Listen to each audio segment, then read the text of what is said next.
A hotel manager here in Beijing spoke to CNN, though withholding their name, saying that they received late yesterday evening, Monday time, they received a flash notice from the police saying that the police are searching for several people of interest. They included 4 names there that appear to be of Uyghur ethnic origin. Now, that's the Muslim minority that is based here in China in the far west in Xinjiang province. They said they were looking for tips on any suspicious activity, naming specifically several vehicles, a motorcycle, as well as listing those people's ID numbers for the hotels in and around Beijing at the very least.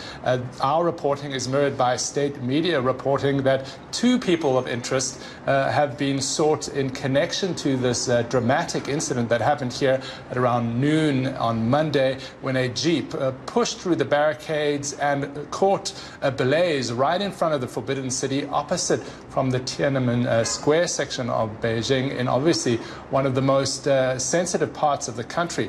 Now, if this turns out that this was a deliberate political act, a deliberate attack of some kind, certainly it would be very significant and certainly the most significant security breach here in Beijing for many, many years. Rosemary?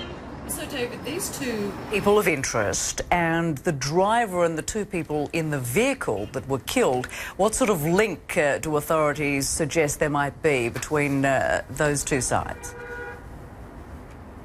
They don't make that link according to our reporting directly. What they do say is, quote, a major case that occurred on October 28th. That's Monday. Now, there weren't, as far as we know, any other major cases that the police would be putting this kind of dragnet out for. So it's safe to make that connection, I believe, between that police alert and the events of Monday here in Beijing. We don't know any more details about the nature of this attack in terms of whether it required any planning.